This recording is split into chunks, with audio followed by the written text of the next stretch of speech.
In der Bibel gibt es 2 Weihnachtsgeschichten, wie Jesus geboren worden ist. Sie zeigen uns 2 unterschiedliche Seiten von Jesus. Zuerst hören wir auf die erste im Matthäus-Evangelium. Jesus wurde in der Stadt Bethlehem in Judäa während der Herrschaft von König Herodes geboren. In dieser Zeit kamen einige Sterndeuter aus dem Land im Osten nach Jerusalem und fragten überall: Wo ist der neugeborene König der Juden? Wir haben seinen Stern aufgehen sehen und sind gekommen, um ihn anzubeten. Ihre Frage versetzte König Herodes in große Unruhe und alle Einwohner Jerusalems mit ihm. Er berief eine Versammlung der obersten Priester und Schriftgelehrten ein. Wo soll denn der Christus nach Aussage der Propheten zur Welt kommen? Fragte er sie.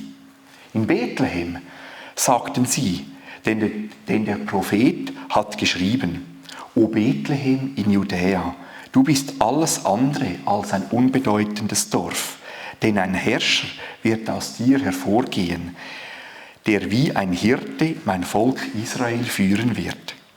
Daraufhin sandte Herodes eine geheime Botschaft an die Sterndeuter und bat sie zu sich.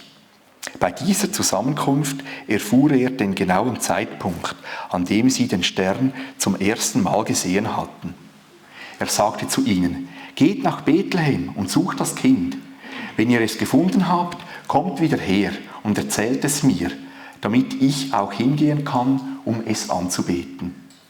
Nach diesem Gespräch machten die Sterndeuter sich auf den Weg. Wieder erschien ihnen der Stern und führte sie nach Bethlehem. Er zog ihnen voran und blieb über dem Ort stehen, wo das Kind war. Als sie den Stern sahen, war ihre Freude groß. Sie gingen in das Haus und fanden das Kind mit seiner Mutter Maria, sanken vor ihm auf die Knie und beteten es an. Dann öffneten sie ihre Truhen mit Kostbarkeiten und beschenkten es mit Gold, Weihrauch und Myrrhe.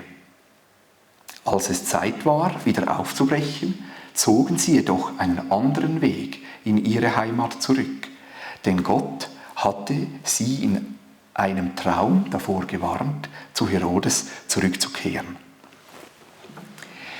Im Matthäusevangelium lesen wir von diesen Weisen aus dem Morgenland. Wörtlich steht dort im griechischen Text Magoi. Das heisst Magier. Das sind orientalische Gelehrte, Weise oder Priester, die kundig sind in der Sterndeutung und in der Traumdeutung. Sie sind auch Beamte und Berater. Also die Sterndeuter, das sind Theoretiker und die Wissenschaftler. Damals war es so, dass die Astrologie, das heisst die Deutung der Tierkreiszeichen und die Astronomie, die Sternkunde, ist damals noch nicht so genau getrennt wie heute.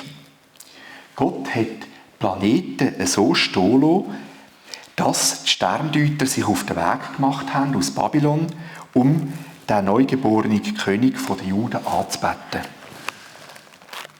Sie haben Jesus 3 Geschenke mitgenommen und die haben eine Bedeutung.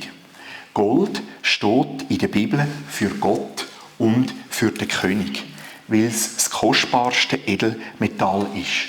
Wegen dem sind auch viele Eheringe noch heutzutage aus Gold. Die Bibel überrascht uns und schockiert uns auch mit dieser Aussage, dass das Jesus-Baby sowohl Gott als auch König ist. Der Weihrauch ist trocknetes Baumharz. Zur Zeit des Alten Testaments mussten die Priester im Tempel Gott Weihrauch opfern. Und jetzt sehen wir, im Neuen Testament kommt etwas Neues dazu.